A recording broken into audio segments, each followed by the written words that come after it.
now, and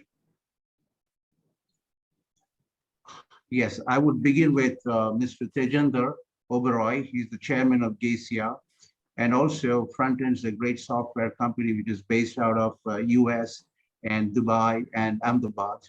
So he's a veteran and he's supported a lot of software companies. So we are really privileged to have you, sir, over here. And thank you so much. And also there is Mr. Maulik Bhansali. He's in the same sector, software and developments, and also supported a lot of companies. He's an entrepreneur and a global player. Besides that, he's been part of GACIA. That's when I met him, and we had some great discussions going forward. And today is an opportunity for us to share and see where it will take us. There is Mr. Dishen Maharaj.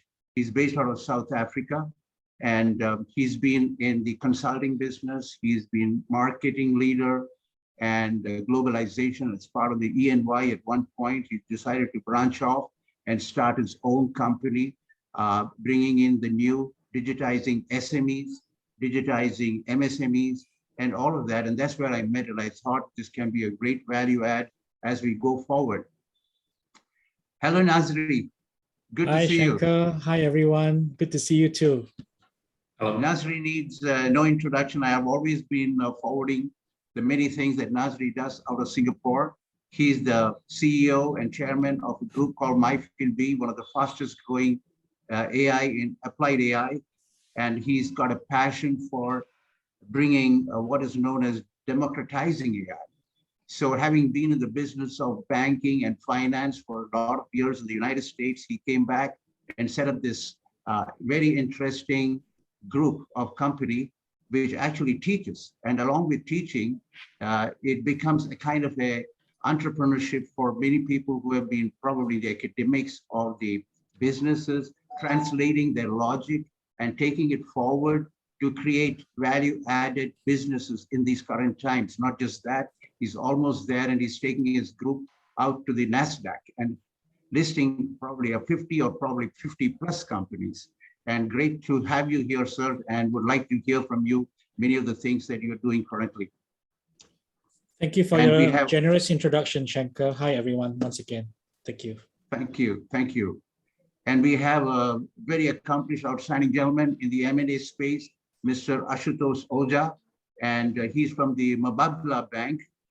I hope I'm communicating it right. And he's an investment professional, also linked to the Adani Academia. So he has got a few hats that he wears, but brings in a lot of years of experience in the M&A space and investment banking. And I want to see how this will all add up to digitization, and we'll hear more from him. And Mr. Dishen Maharaj, welcome again. He's part of the group that is based out of South Africa. And we have been talking about how digitization can help SMEs. He's been in the business, he's been consulting with Ernst & Young initially, and now he and his group has got a lot to add in what is known as BI, which is one of the predominant prelude to bringing AI. And I thought it'll be a great mix of stalwarts to introduce how companies which are nowhere in the digital space can get into the digital space with Dishen's company. He also got a group called the Advisor, which advises SMEs to digitalize. I want to hear more from you. Thank you. And Doug, welcome again for taking your time today.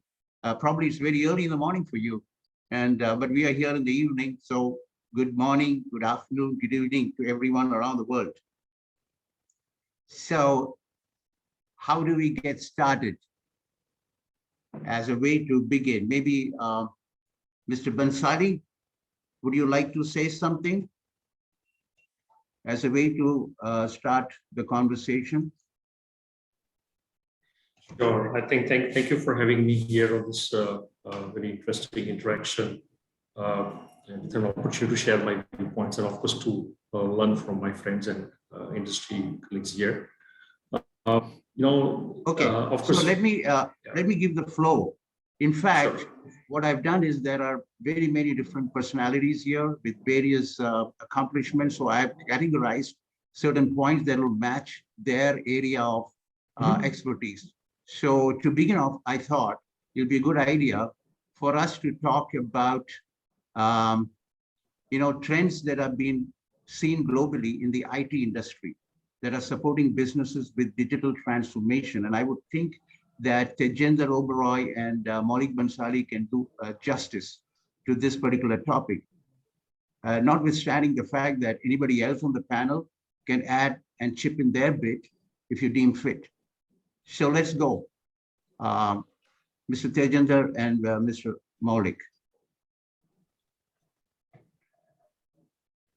Like to go first, Mr. Tejinder? Sure, please. Yeah.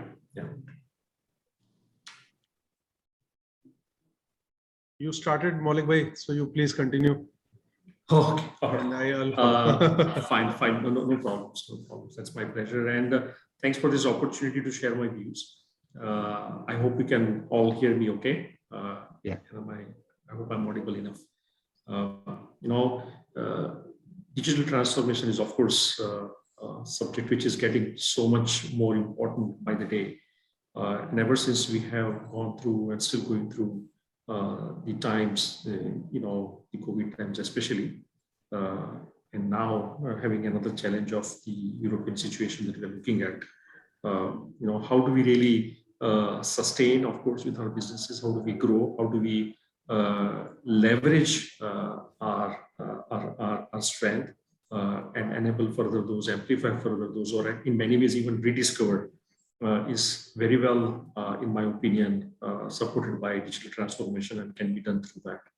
One observation which I would like to make is in last 2.5 years, what through the pandemic that we have seen. Until now, every which way, any problem that was really out there in terms of any epidemic or such disaster or natural disasters, we have seen normally a way of responding was by means of opening up centers, by means of actually opening up camps where we would actually serve the patients and possibly also even healthcare services provided through that. In India, for example, I have seen in such situations where we would actually turn schools into camps, for example, right? And so on and so forth. However, in this time around, the response has been very different. No centralization, completely decentralized, right? Stay where you are, do what you're doing, work from where you are, study from where you are, and so on and so forth. And actually, that actually went into various different directions, whether it is commerce, whether it is e-commerce, retail, whether it is education, healthcare, every which way, and of course, there were a few industries which were really hit very hard, travel, for example. And in this situation that we saw, that a lot of things got decentralized. So stay where you are, do what you're doing from where you are. Now, if it wasn't digital, this wouldn't have been helped, right? Fortunately, we had all the necessary ingredients which came together to help and take us to the different sides and different parts of the world from where we were, when the way we're talking now with this Zoom call and this video conference that we are having, right? So what we saw, a huge jump into digital transformation and digital technologies taking, giving shape to all these needs, and that is continuing to happen. So for example, how we have redefined healthcare, how we have redefined education, how we have seen how commerce has grown differently than what we have seen before, and so forth. And that trend continues. Now, of course, a lot of things started in form of crisis management when this thing happened, but more from crisis management has now moved to strategic initiative and how we can really possibly take the best part of it. And of course, while we all love meeting in person, but we have found that very sweet spot and the best of both sides in terms of making hybrid in many ways, in many cases. And that remains the flavor of the need, I would say, or solution in a way, to be able to kind of use both sides of it. And I think digital transformation has helped huge to therefore not just deliver during these last 2 years, but also exemplifying and showing us really what more can be done with that, and how we can really sustain few challenges or possibly overcome those challenges, right? And that's the observation, right, I would like to share, which only really amplifies the importance of digital transformation in various different sectors, including for small medium businesses in a big way. Right, a lot of realization has happened in terms of what possibly they can do to kind of have their shop floor talk to their business systems, which were running in silos, for example, and bring that together for better, perspective from the business angle as well. That need has been felt, and I see that happening more and more. At least to get started with people getting ready from data perspective. So how do you make yourself data ready in the first place, so that in a situation like this, or you can at least draw business intelligence to that you need to move on, to sustain, to draw intelligence from it, and therefore how you can reposition your services or your products, for example, or how you can reach out to newer markets through digital outreach, through digital selling, for example, digital marketing, for example, right, has amplified much more than ever before. And I think that is continue to stay. Thank you. Great.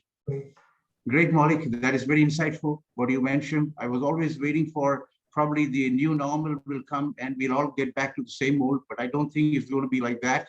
It's all about transformation and learning quickly and adapting ourselves to what has already occurred.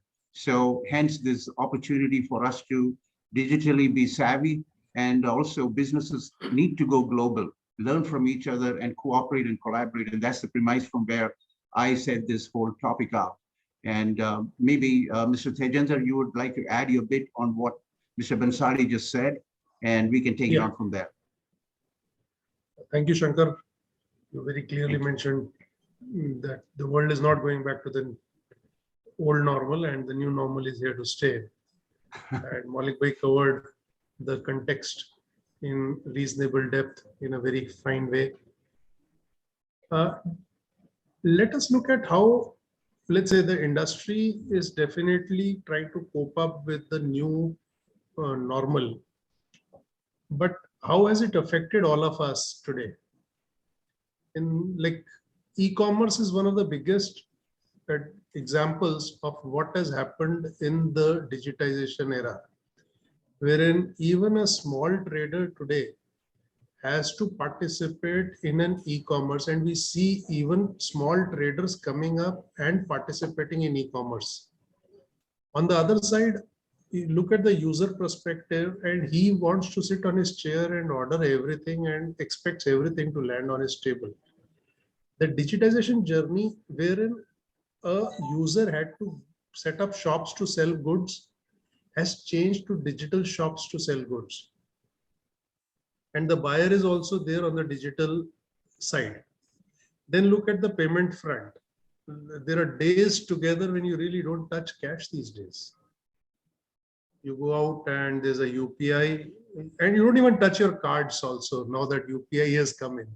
So we have a situation of digitization which allows a consumer to experience absolute digital transformation on that side. Look at how the government has done it. So when you look at, let's say, the government started with an Aadhaar, but all services today are on e-governance. Let's say Aadhaar, let's look at our vaccine certificates. Possibly the whole globe is surprised as to how we were able to manage it, and the digital transformation made it possible to have a verified vaccine certificate wherever we travel today. Today you move without paper when you move into aircrafts. You move without anything when you move into buses and auto rickshaws, even without cash. At times, all you carry is one device. And then came an era wherein children did not go to school for 2 years. And we had a digital transformation of learning consumption.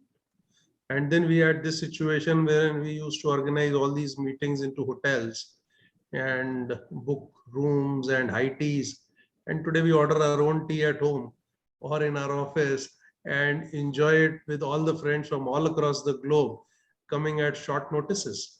So this is a transformation of digitization that has happened on the consumer end. Look at government services, and the government has made sure that whether it is their banking, whether it is their taxation, whether it is citizen services, they are also all on a digital forum, and people really do not need to step out of their homes to make usage of those services. Now, this has happened on the user front. Meetings that were never acceptable to be done on digitally have started happening digitally. Schools have started happening digitally. Buying has started happening digitally. Well, if you look at what is the industry doing, industry is trying to cope up with it. Industry is far behind, and the industry is trying to bridge the gap to ensure that this new normal that has been generated is somehow or the other bridged using technology, or the capacity of the technology is able to cope up with the new demand. So let's say when all other industries were struggling to cope up with the orders, IT industry was into a situation where it was struggling to cope up with digitization because it did not have enough manpower to deliver those. And we were out trying to hire, it virtually got our salary bills at more than 2 times where we are today, from where we were yesterday. And staff doesn't even come to offices, so people work from home. But if you look at how the IT industry is placed, IT industry is playing a catch-up game. These technologies primarily were there pre-COVID, and we were trying to help customers get onto the digital journey, and the conviction of the customer that whether this much of digitization is required or not was always a question mark. Some forward-looking ones would spend money, but they would still have question marks in their minds. Fortunately, this COVID has changed the scenario, and there are no question marks now that digitization or digital transformation is the only way to survive in the new business era. The only work is how soon can you deliver? And that is where I think the industry pipeline is today choked. Industry has more orders than it can service. There is a lesser manpower available than the overall size of the demand that is there. And despite many industries running into recession or other things, I think the only great solace is the demand in this industry is increasing, and we are all hopeful that despite all the turbulence, we will come out much more stronger and smarter out of this. And we would also be responsible for, we would possibly take the credit of this transformation as an industry which transformed the way the world works. So if you had looked at industrial revolution eras, so this is another era which possibly is a digital revolution era. So, and all of us are working aggressively. We are getting modern technologies to secure us, to think how we think, to learn how we learn. So you look at industries like IoT, which try to monitor everything that you do, AI, which try to think how you think, in blockchains and cyber securities, which try to check that you are not misused. So you have all the new eras of this technology, how you have to apply and deploy. I think the demand for new age technologies and the demand for delivery in digital transformations has increased significantly. And we'd like to hear more from other panel members as to how they are looking forward at contributing in this transformation. But this is the new normal, and let's not look back, let's look forward and move on. Yes, yes, absolutely.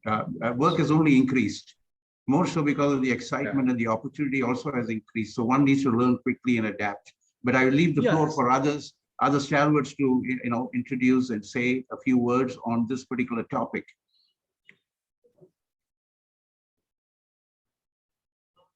Ashutosh, would you like to say something? Yeah, sure. Definitely. So Mr. Tejinder has actually, covered everything. But yeah, I mean, this is digitization is one of the mega trends which is impacting, the way we live, the way we operate, and of course, the investment landscape.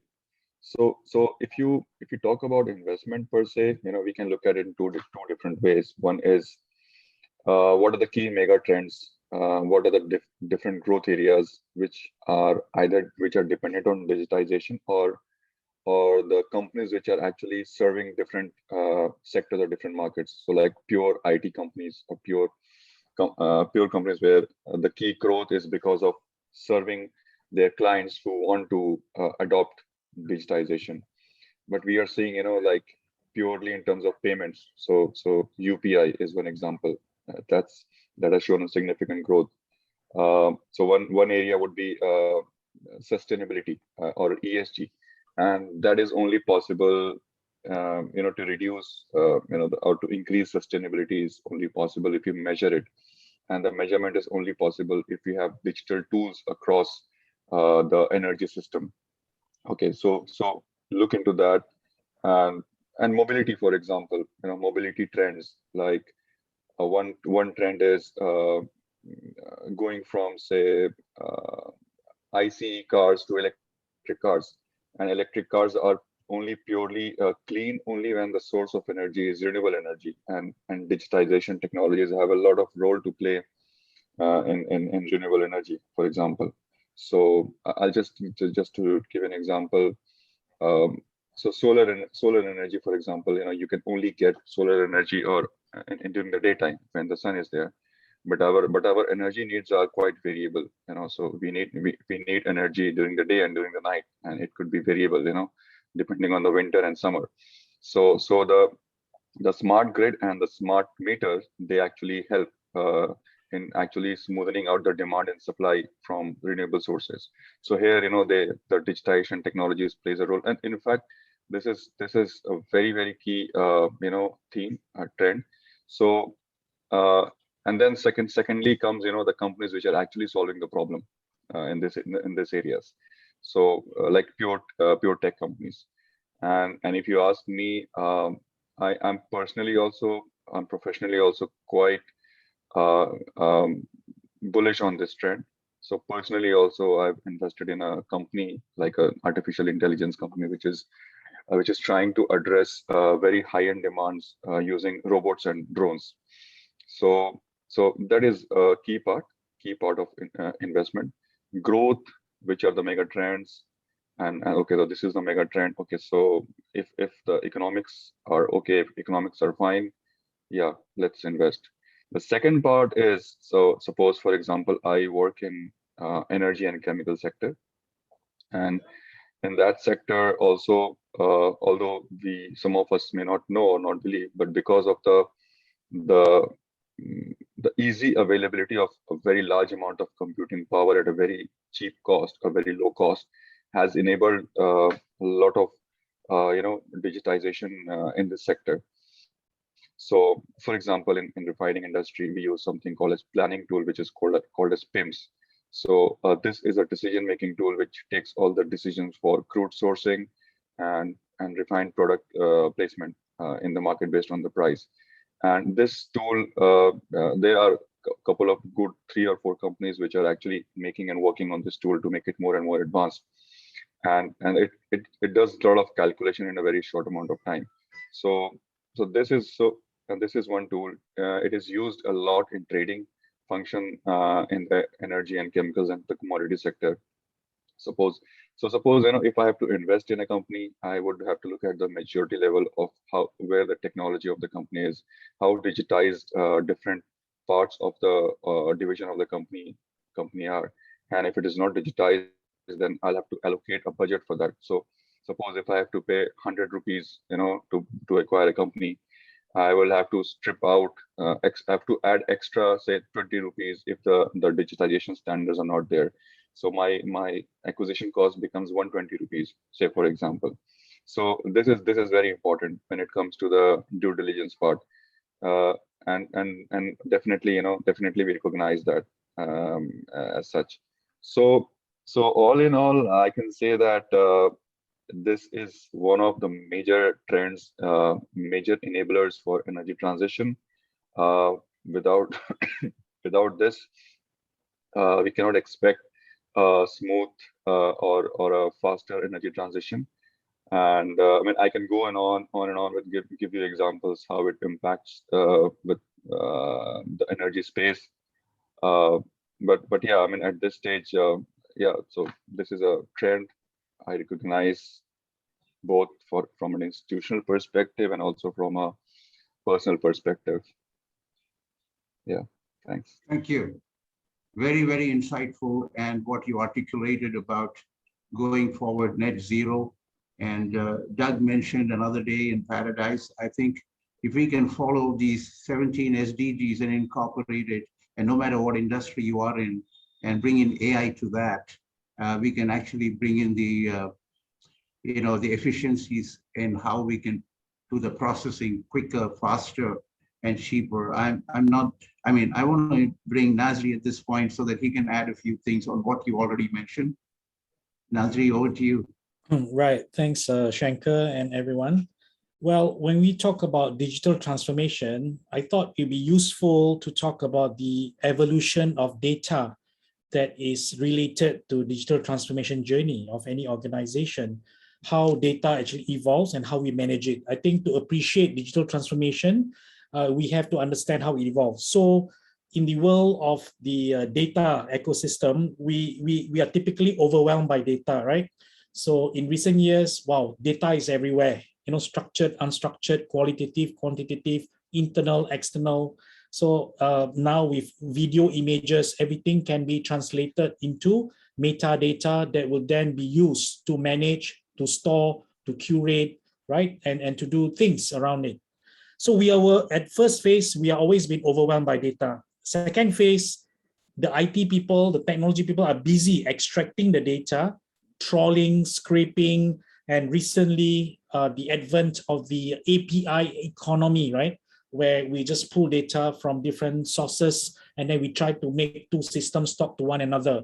So we scrape, we manually pull it out, we cut and paste, right? We trawl, scrape, and of course evolves to become an API-based economy. Now from there, the IT people, the technology people start taking that advantage, right? To turn into dashboard.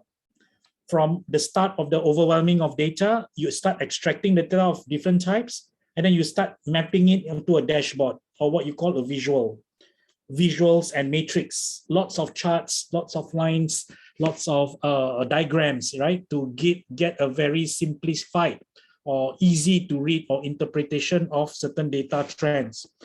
Now, with this as a backdrop, as part of digital transformation journey or evolution of data, the question here is what's next?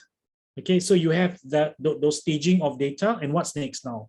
Beyond dashboard, beyond visuals, beyond matrix, we find that 95% of workforce in any organization, whether you're from public, private, or non-profit body, 95% of them will not have any AI and machine learning knowledge, right? 95% of them will be head of marketing, operations, HR, accounting, right? So very few would have a knowledge of actual AI and machine learning, technical knowledge within an organization, right? So this applies to any sector, as I mentioned. Now, when we say what's next, right? When we ask ourselves what's next, AI is the next lab, right? As part of digital transformation. Organizations have to evolve, right? From the time that you are overwhelmed with data, extraction of data, processing data into dashboard, to make it more cognitive based, to make it more what you call decisioning focus, right? You need to deploy AI. It's no longer about automation. It's about cognitive decision-making mechanisms or power, computing power. So in the likes of any organization with more than 95% without the knowledge of AI and ML, how can you effect digital transformation if you don't know coding and programming, right? So the traditional way of thinking is that, hey, I don't know coding, I don't know Python, I don't know R, I don't know TensorFlow.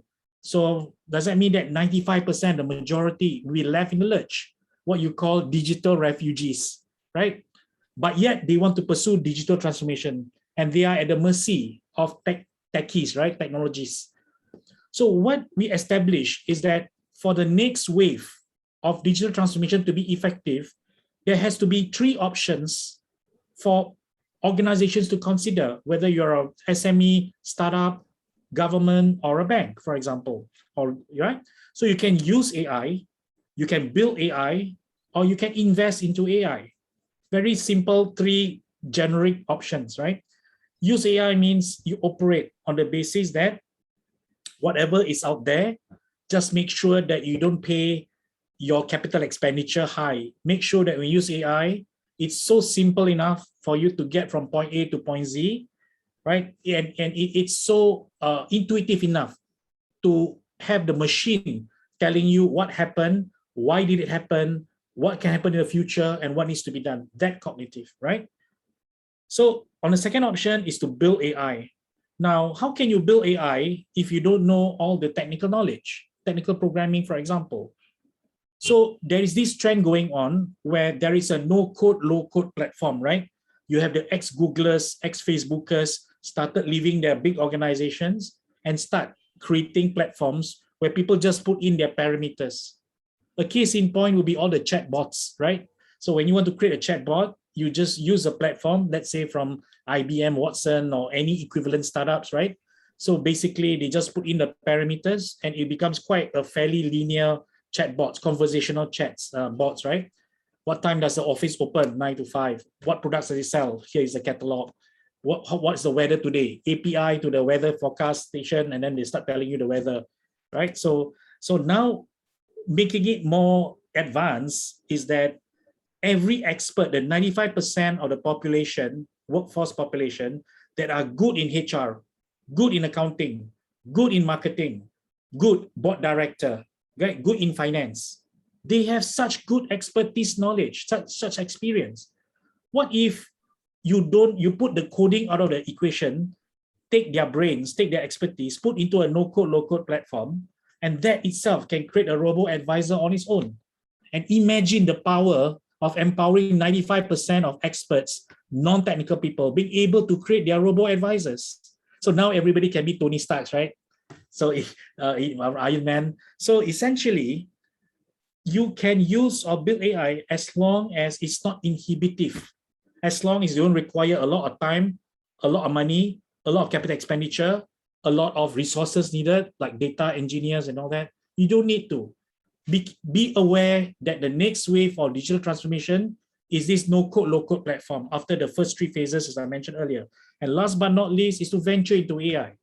So you don't want to use, you don't want to build, but you don't want to be left out in the AI boom. What do you do? Well, there are a couple of listed entities, like in AI space, like Palantir, amongst others, in US, in NASDAQ. So these are companies that, as a part of education, just buy one small share and start riding on the waves or understand how the business model works. I'm not pushing you to buy Palantir, I'm just giving an example. So there are various AI companies at different levels of advancement. So by getting yourself involved as a third option, you're not building, but you are immersed into how they run their business. And that itself prepare you, for digital transformation in the AI wave. So thank you very much for giving me the opportunity to share. Thanks. Thank you, Professor Nazri. That was very insightful. And we will Shanker, come back. if I may come in, Shanker, is that okay? Can I? Yeah. Okay, please. Nazri, that was very interesting viewpoint that you have presented, really. When I couldn't really stop myself from asking question myself, if that's okay. AI is supposed to be, the way it is pursued, that it is very expensive and very complex, right? Can you demystify that? How do you approach to that? Let's say from adoption point of view, how do you even attempt to try it, for example? Okay, so there are 2 perspectives to that. Thanks for the question, very intriguing. So number one is, if you're an employer running an AI group and you interview candidates, right, who are so-called experts in AI, whether you're fresh grads or 5 years or 10 years experience, right? They will come to you, they will show you all their codings and programmings and all the projects they've done. You ask them 3 basic questions, they got checkmated. What are the 3 questions? With all these lines of codes and programming that you are showing me, what are you trying to solve? And what's the impact, right? So number one, so in all of these lines and lines of project, okay, what are you trying to prove? What are you trying to show? What are you trying to measure? So you realize that a lot of them will struggle to explain beyond the technical part, but they cannot get into the business part, the impact side, right? So if indeed you are addressing the issue of students not paying attention in class, right? And these are the statistics. So what does the AI do to recommend a personalized approach to make the student learn better, faster, quicker, right? So likewise, if you're an SME applying for a bank loan and you create a model, a credit scoring model using AI, right? Using R, for example. So we ask you, okay, we ask them, okay, so what are you trying to say here? Are they good or bad company? Okay, they are bad company. So what must they do next? Stumped. Okay, so what should they do to improve their credit scores? Stumped. Right. So what do you think the future is going to be like for this company that have been put through your model with the financials? Stumped. So this is where on the technical side, we face this fundamental issue where we are too immersed with the technicalities of it, but we miss the big picture. What are we trying to solve and what's the impact, right? So that's the first perspective. The second perspective is, okay, fine. So let's talk about the 95%. Earlier on, we talked about the 5%, right? Okay, let's talk about the 95% in an organization. So how do we turn an accountant who is so used to Excel spreadsheet, who's used to SAP modules, accounting modules, how do you turn them into a super accountant? Okay, what we call augmented intelligence, right? How do you work with machines to make them smarter and quicker? So imagine somebody who has to spend 2 months analyzing 100 companies. Okay, 100 companies creating 20 to 30 page credit reports. It will take them about 8 weeks for one person, right? To create a customized credit report. With machines, you can do it within 1 day, right? How do you do that? Okay, because these are what are the real things that have been happening, right? So with the accountant being able to do it 1 day doesn't mean that he is out of the job, right? So does that mean that the person who used to take 8 weeks to do 100 companies and now the machine can do it in 1 day? So how do we make sure that we don't kick out the accountants and make the accountants be part of that development of that robo-advisor? Okay, so I don't want to go too deep into it, but it requires the accountants to put their qualitative and quantitative criteria in conversational language, in English, in Arabic, in Mandarin, right? In different dialects, you know, you can imagine. Okay, you should do this, you should do this, 1,000 lines, right, to make one decision. Right, to make one decision, you need 1,000 combination of lines, conversational, not coding language. Yeah, so it's just statement, reacting to different scenarios. Give them a decision tree model, give them a mind map, they can build that. That's what we promote, and that's what we advocate for people to stay away from the coding because it's too late for them to learn coding, other than for hobby and for interest purposes. But when it comes to practical applied AI, don't restart the wheel, you know, but focus on your expertise, put in your finance knowledge into the parameters. That's very well said, and thank you. Absolutely, a very wonderful, very good insight, Nazri, there. Thank you. Thank you, Maulik. Thank you so much for your question. Thank you, and we just want to get something from Dishen Maharaj. Maybe insights and trends on how businesses are using digital transformation to support business growth, which is where your expertise lies, and you've been doing it for so many years around the world. If you can share some insights and how a way forward to that, that'll be great, Dishen. Thank you, Shanker, and thanks again to all the speakers. I think we've had some great insights and a really good conversation thus far. I'm cognizant of the time as well, but as Shanker has mentioned, you know, I'd like to bring a bit of a perspective from what we've seen from a consulting point of view and how digital transformation or digital technology or solutions has been applied and what the gaps we see within the consulting space. You know, I think, you know, the world has changed forever. I think it's quite a bold statement, right? From the global economy to the businesses and our personal lives, I don't think they would ever be what they once were. You know, for businesses to remain sustainable, you know, the market understanding and the need to remain agile in dynamic environments are essential. Businesses are being forced to do so much more with so much less, and have been forced to embrace and leverage technology, which has resulted in organizational cultural changes. This pattern, we don't see it or foresee it will diminish anytime soon, and businesses would need to embrace this new way of working moving forward, as I think many of you alluded to on your conversations or your talks earlier. Business owners and executives will feel the costly effect of staying in their comfort zones, and reassessing business needs and go-to-market plans are the only way that we see would give businesses a fighting chance of survival. We have detailed a few things as to what we believe would be a case and something that would allow businesses to have this fighting chance of survival. And that is the advancements in technology, as the theme of the conversation. We've seen globally the adoption of technology or digitization can be witnessed. I think the redesigning of supply chains and value chains, a greater focus on reduced wastage in manufacturing, and a focus on overall efficiency. This has been also catalyzed by the new way of work, be it remote or the hybrid working arrangements. Employees need to access information wherever they are with effective tools on their PCs, laptops, or tablets. Other immediate shifts critical for business contingency are noted. Better cybersecurity, migration to cloud solutions, and as Nazri has mentioned, incorporation of AI and machine learning to help facilitate better employee output and efficiencies within businesses. These have all contributed to more manageable working hours, a work-life balance, and even a better understanding of customers and their demands. I think with the new increase in technologies, apps, and solutions hitting the market on a daily basis, we anticipate some exciting shifts in the way customers and consumers can experience our offerings through the virtual or the incorporation of virtual reality as well. The pros of adopting technology far outweigh the cons. I think if we had had this conversation about 3 or 4 years ago, we'd have a very different approach on digitization and so forth, even though it was on the radars of many organizations then.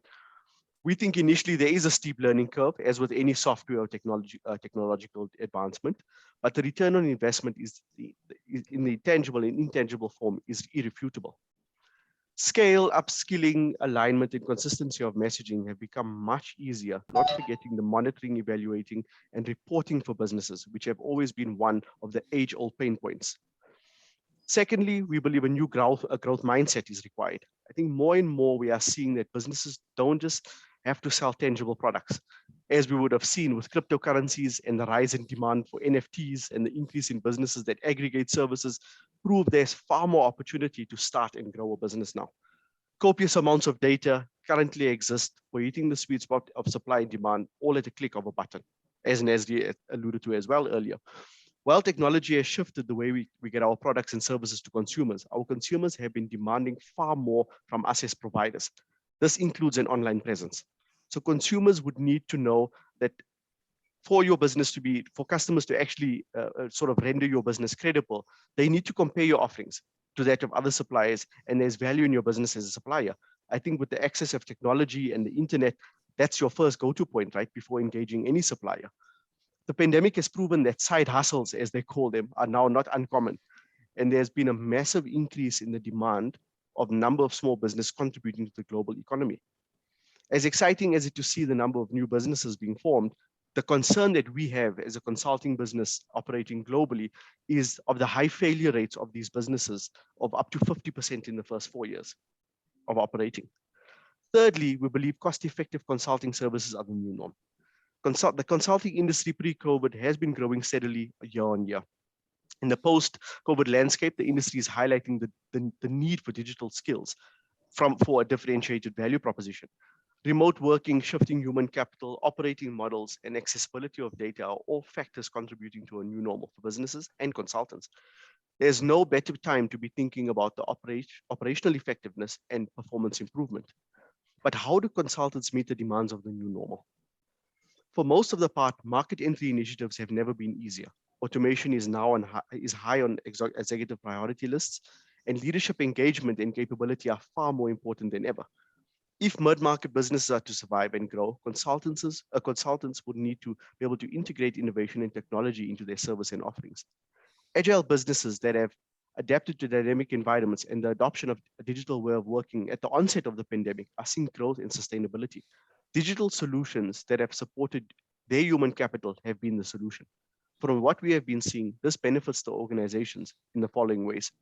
From a training and upskilling point of view, considering remote or hybrid working, new operational procedures, consistent application of operational practices across geographies, and staff turnover requires a new way of ensuring capable staff, LMS systems available, up on the rise as well. Collaboration for remote working, instant messaging, better internal communication platforms, and project management programs have helped manage workflow and employee output. Strategic planning to tactical implementation. Now, this is our favorite. Statistics have shown that only 4% of senior management actually know what's happening at a tactical level of their business. And this is probably lower now in a remote environment. From the onset, we have identified these learnings early in our journey and are proud to be at the forefront of a different type of support that facilitates simultaneous top-down and bottom-up operational performance management in a single place at the click of a button. With that being said, and as I get to the end, I think the post-COVID world would be an exciting time to adapt to our new generation of change. Thank you. Thank you, Dishen. Very beautifully put, and on the fast track and how to get companies going forward with digitization. And we look forward to having some incorporations of what you mentioned.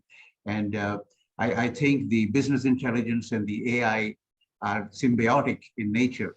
Each one takes off from one another and actually accelerates the whole program. Having said that, I must say what Global Chamber does. And Global Chamber is making things across the world, doing business across the world as if you can do it across the street. And I'm happy that we have Dana here from Austin, Texas. Dana, you could make it. That's wonderful. Hi, Dana, you're there? Good morning, Shanker. Yes, I had to unmute myself. How are you? Good, good. Maybe you could say a few words on digitization and globalization and how you're applying and how Global Chamber and Doug and yourself work in order to bring it all together. Sure. Having said that, Global Chamber itself manages its matching of businesses using AI. Yeah, I'm happy to, actually. So good morning and good afternoon. This is Dana Austin. I'm here in Atlanta, the Executive Director for Global Chamber and also owner of Dana Austin Speaks. And so digitalization is high on my list. As a matter of fact, I'm working with someone who will be a member with Global Chamber soon, and he's helping me put together some LMS programs, workshops, learning management systems for training for business owners. So I'm looking forward to that, and we'll also apply that to the masterclass that I host for writers. So I do 90 days to manuscript masterclass, and we'll be putting together those materials on an LMS system so it can be accessible anytime, anywhere around the world. And you'll be able to hear from the various topics that we have on business, on coaching, on writing. So yes, I'm utilizing it in that capacity, and certainly I'm integrating it from a Global Chamber standpoint with our members, where they can utilize artificial intelligence. We do that in the writing world as well. So happy to be here, and thank you for sponsoring this topic today. It's very much needed. Thank you, Dana. Thank you. I will turn it over to Ravi. Ravi, are you there? Yes, she's there. Okay. Hi, everyone. Thank you for calling me to take the floor. I'm delighted to be here to learn and to network as well. It's a topic that I really want to learn new things.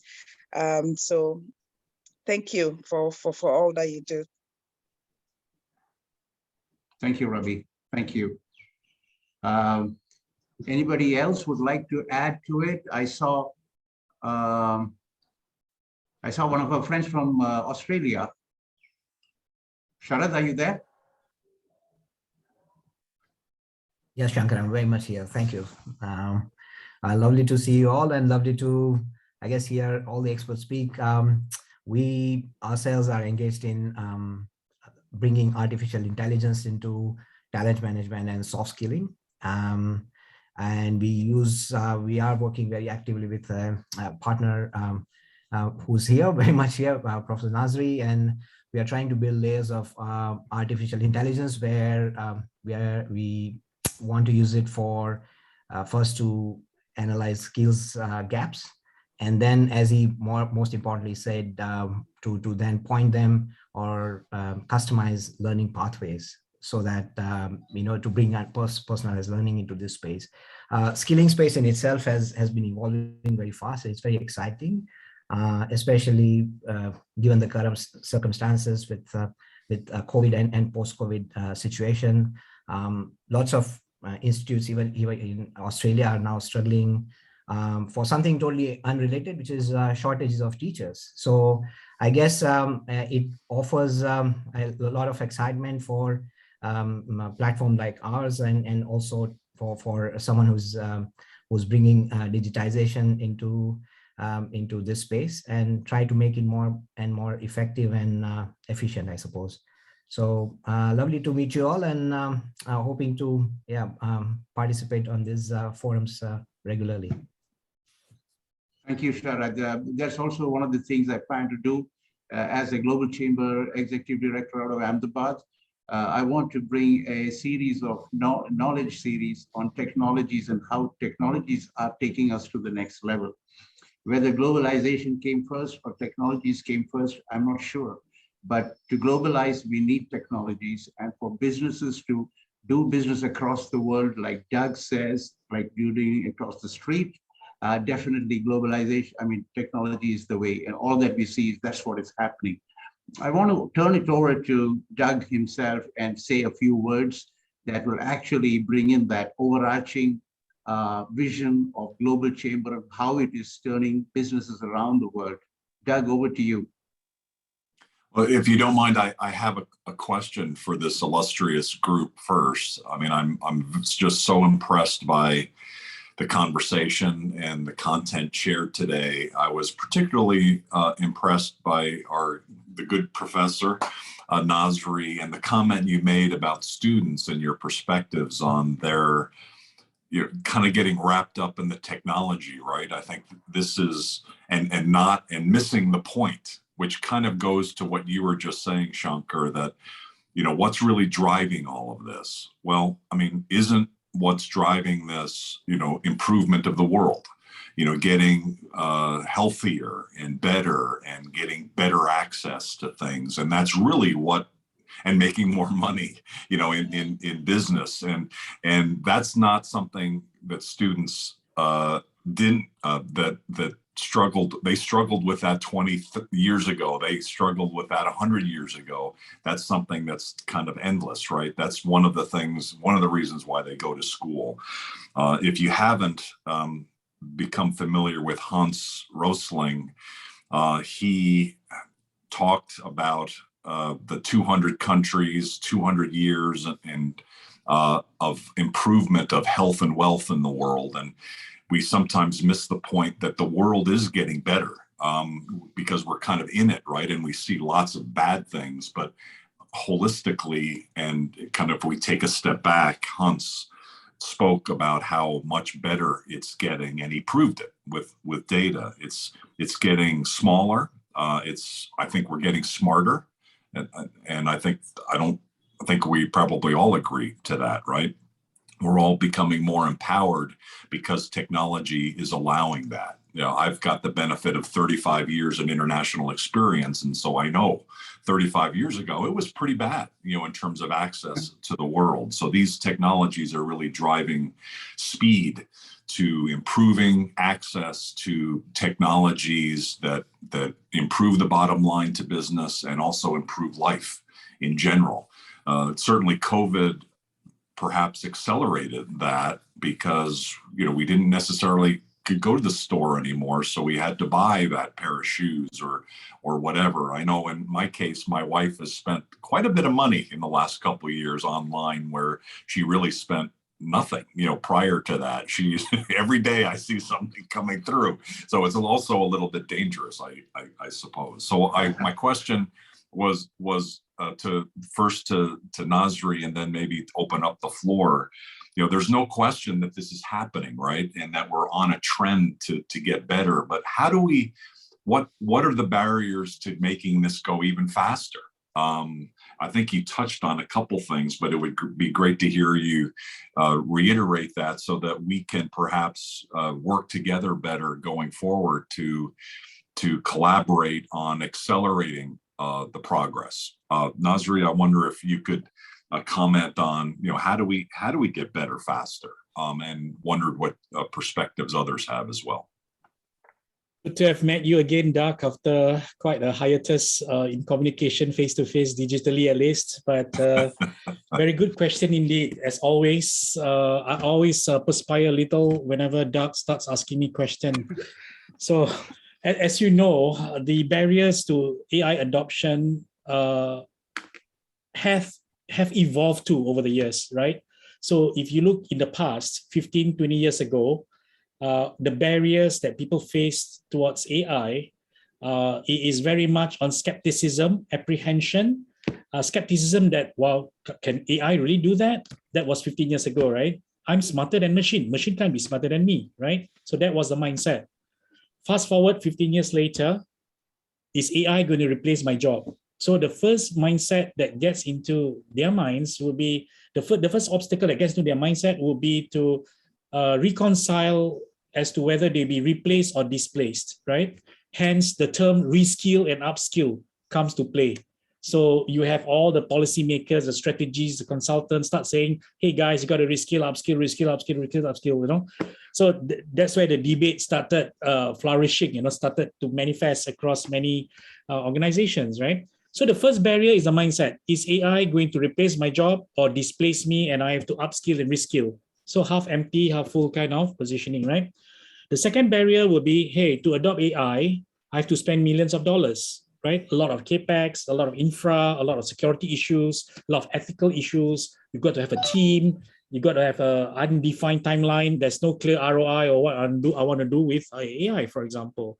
So that was the second part, right? So when you cannot overcome that as business owners, if you cannot overcome that barrier, you cannot move, you cannot adopt, you cannot adapt to AI technologies. You will constantly face it as an inhibitive, right? So that's the second major barrier. The third major barrier is, okay, let's say I overcome all that. I don't have coding, programming knowledge. Where do I start?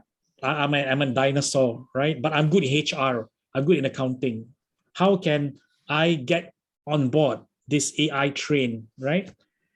So that's where with these three barriers, okay, you got to tackle it systematically. So when it comes to mindset, you got to prove to people that, hey, this does not replace job. Look at this guy, look at this lady, it actually augments their role, right? They get promoted, they get to show impact. Things that take a long time, they get to do it in a short time. They get to make money, they get to save money, save costs. So you got to prove it with real case studies for the first part. And it cannot be done overnight. It has to be done over and over and over and over again until it sticks to their head, right? The second part is that, okay, it's very expensive. So you got to prove to them that AI can cost as little as $10, $50, $150, $200, and not 10 million, 5 million, $500,000 for small businesses to adopt. You got to prove it. So if your AI is really good, right, you should not be charging people such high value. You must democratize it. You must spread it out and make it affordable and accessible. And the third part is on the notion that, oh, I don't have programming, therefore I cannot do AI. So that's again, 15 years ago, it may be the case. But 15 years later, we feel that there are many, many, many platforms out there that enables people to start building their own positions, right? To build their own parameters. Don't think far, just a quick 1 minute sharing. A few years ago, my kids, my two girls were 8 and 10 years old, right? So they got into this MIT online program called Scratch. So they do not know coding, they don't know programming, right? They do not know anything. They're just kids, right, in primary school. So what did they do during the holidays? So the father got to fork out some money, right, to put some of them to make them stay away from doing ridiculous stuff, unproductive stuff. So they learn through Scratch, right, offered by MIT. So I was watching them creating their own apps, creating their own games, creating their own storyboard, credit community games and scenes and etc. Right? So I was thinking, in 5 days, 10-year-olds can do that? So do millions of people. My daughters, I wouldn't dare call them genius, but millions of kids below the age of 12 can do that, right? So my question is, if kids can do that without coding and programming, why can't adults do that? Why can't people with experience? Why can't people with knowledge? Why can't people with expertise, right? And portfolio of expertise that they build do that? Why can't investors do that, right? So these three barriers that you asked earlier have to be dealt separately and independently as a start before packaging as a whole and start to advocate to the market about how to address this point. And then you can see 95% of workforce, that's our vision and mission, right? Our vision, like flourishing, you for the greater good. They can build things for SDG 17 goals. They can build things for social impact. They can build things for medical, stroke healthcare. They can build for education, fintech, etc. Beyond fintech. So I know a lot of AI is related to fintech, not necessary, right? So you can cut across multiple sectors. So that will flourish. We don't even view that as a competitive threat. We view that as a natural evolution of technology, of digital transformation, so that your version 1.0 can become a version 2, 3, 4, 5, 6, 7, 8, 9, 10. So that's how we flourish as a whole. Thank you. I love the democratization.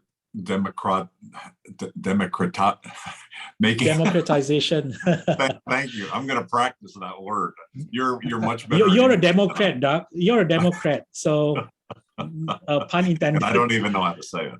I love that, and I'm going to practice saying it. How do you do that as an AI leader and still make money and still stay in it? Is it that you're carving out a piece on the back end, if you will? Because at the end of the day, you're running a business, right? So I love the concept of giving them that taste, the taste of it, right? In small bits and pieces, and then kind of building from there. How does that get turned into a business model in your case?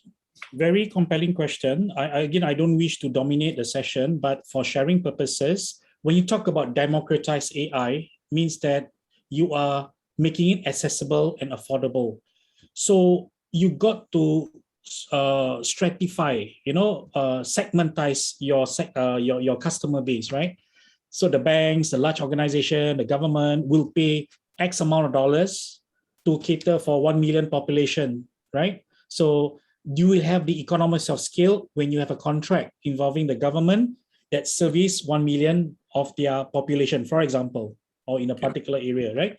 So that is one segment that typically, especially now that they have become more open.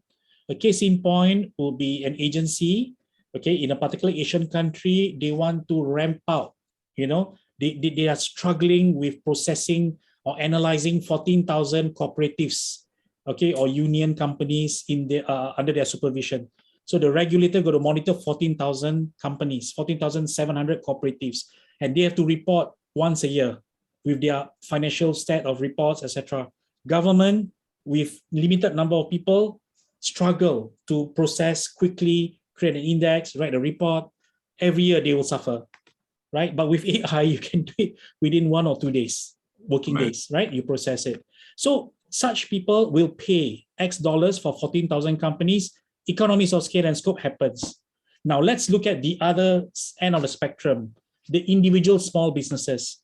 You can't charge them the same as you would charge a government or a bank or a listed company, right? So if your AI strategy, your business model is well designed, you will cater for the premium customers, you will cater for the mass customers, you'll cater for the specialized customers with special needs. Okay, not just humans with special needs, but businesses also have special needs.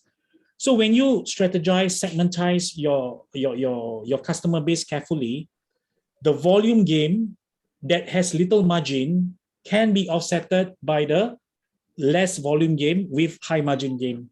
So your portfolio as an AI player, you got to balance it up as a businessman, right? You got to balance it up. And again, all boils down to democratized AI. Democratized AI doesn't mean you lose money. Democratized AI means you segment them into different categories of purchasing power. I love it. Yeah. Democratize. I'm going to keep practicing it. Democratize. I think I've got it. And sorry, Shanker, that I asked a couple questions there and we went a little bit over, but totally curious. added that dimension to it, and it actually added this slant which I wanted to take forward with AI and technologies and the digitalization, which brings me to a special guest we have here, whom I have been hearing on the Global Chamber. It's Dishen Maharaj, also works in the same, she's also the co-founder of YVR Consulting, business strategist and growth enabler. Dishen, if you can come on board and say something on the lines what we are talking, that'll be great.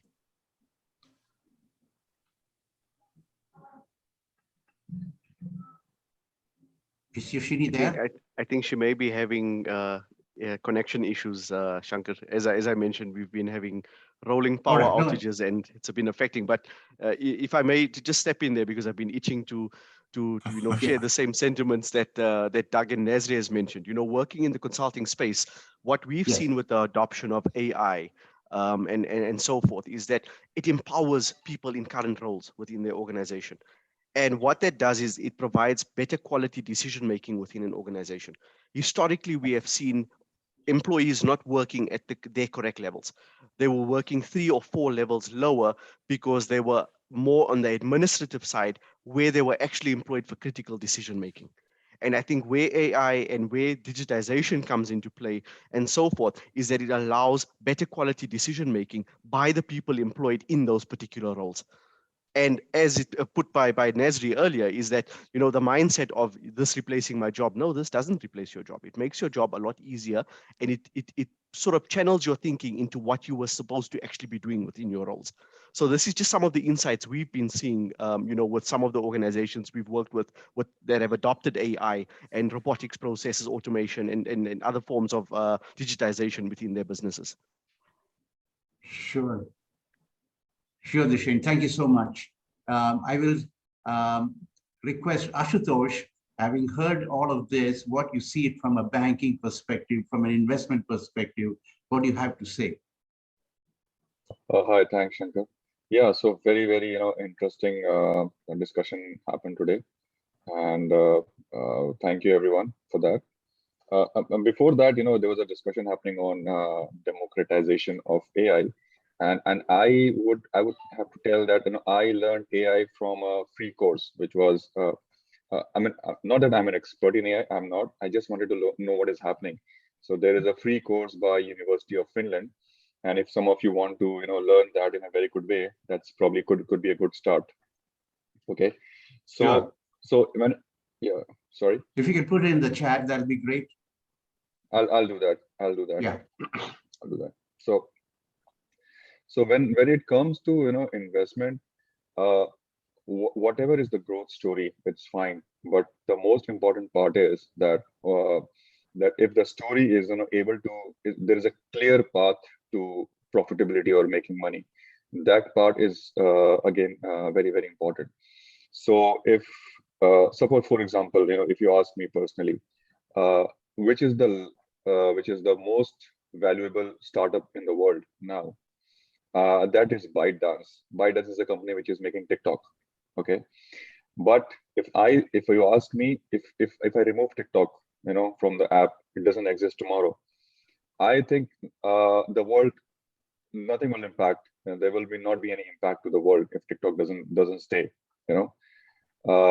So I am looking for solutions which are probably solving an existing problem. Okay, so existing problem, and it does not necessarily mean that you have to replace a worker who is working there. No, it actually makes it more efficient, better, and it can be tracked. And also the most important part we miss all the time is it makes it more safer. So we have so for example, in the upstream world, in the oil drilling world, we probably have robots now which are probably taking care of the very dangerous tasks of looking or inspecting the pipelines, and this is also possible because of deep learning. So if I have to summarize it in a way that if there is an investment case for it, so I would have to look at 3 things. One is if it is solving an existing problem. and which a much a better way. Second, if it is scalable, scalable can only happen with the third things come, which is profitability. So it can be scaled when it is actually making money. So just to give you an example, the current inspection cost for a pipeline could be, say, $30 for 1 meter, say, for example. But if you come to me tomorrow that, okay, I have an AI tool, I have a robot, which using computer vision does that, and you don't need that person anymore. But okay, so how much it costs? So it costs 3 million for 1 meter. Okay, so I have to be, really think about that solution, that if it can really the price which is it is worth it. Can it with scale, can it come down? I really have to look into that direction. So scaling up is important, and of course the profitability part is also very important. So yeah, that's what I would have to summarize. Well, that's great to understand the criteria from an investment perspective. So how does this really possibly the digital transformation, the perspective of, let's say, how does it impact investments and mergers and acquisitions, or how important role it really plays? Ashutosh. So it does. I mean, for example, not directly, but indirectly it does. So I gave an example earlier. So I suppose I have a chemicals company, and it's European chemicals company. Okay, and this company is planning to acquire, say, one company in Asia. Okay, so one particular thing has to be seen, that how mature are is the technical infrastructure of these two companies. So if this company is planning to acquire one company in Asia, which is still in 70s, and this company, even the robots and drones are doing the basic tasks. Say for example, in this company, so there's a huge variation. So is that marriage possible? Maybe yes, but that part has to be factored in. So to bring that company into this level of company in Europe, and this is just an example. Don't take it like, I'm not trying to signal that company in Asia could be like, less digitally advanced. That's not the case. I mean, a lot of digital innovations have happened in India and China, which are quite path-breaking. Okay, so that is one part. So even though the company appears to be cheap, but actually it is not cheap, because for that company to actually take me to that level of where the existing company is, it would require me some investment, some capex. So that has to be considered really. Yeah, I would say in simple terms. Great. Thank you. Great. Thank you, Ashutosh, for sharing that. Great. I think we have come to the concluding part, because we have overshot the time. The topic was so interesting, and I think we will continue with all of this again and again.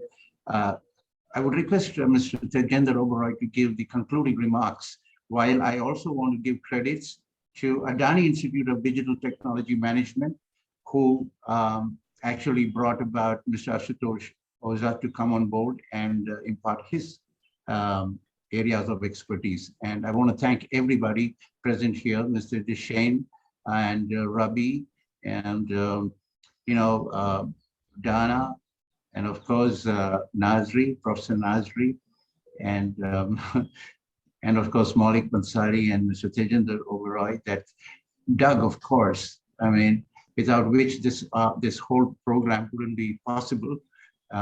So I'm just grateful that we are able to get together here, and in a very synergistic way, we are able to think about things which are in the pipeline for us to evolve and learn together and collaborate, which is the new order of civilization. I think earlier we were competitive, and now we are cooperative, going forward with technology, which is really the gift from the higher forces, I think.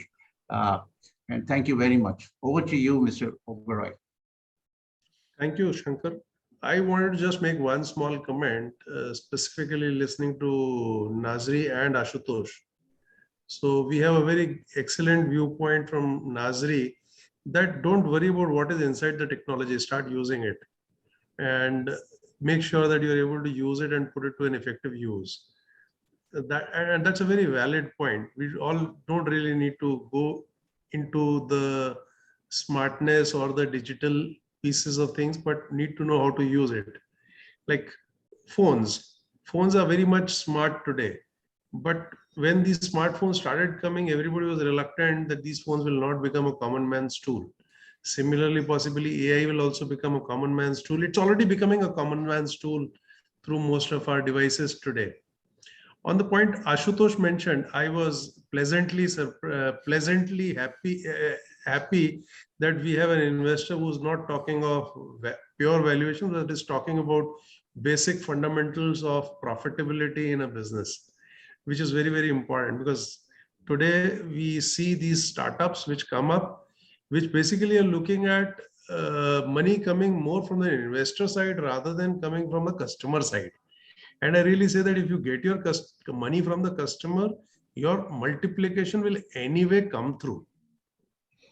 But they are more focused on getting money from the investor and do not really complete the life cycle of taking a product to the final customer and delighting him with the services and charging him an X amount of money and then going on multiplying the business. So both these aspects are very, very important. And I think if we use these aspects rightly, creating domain-related solutions become much more easier. I've seen some chemical plants in Europe.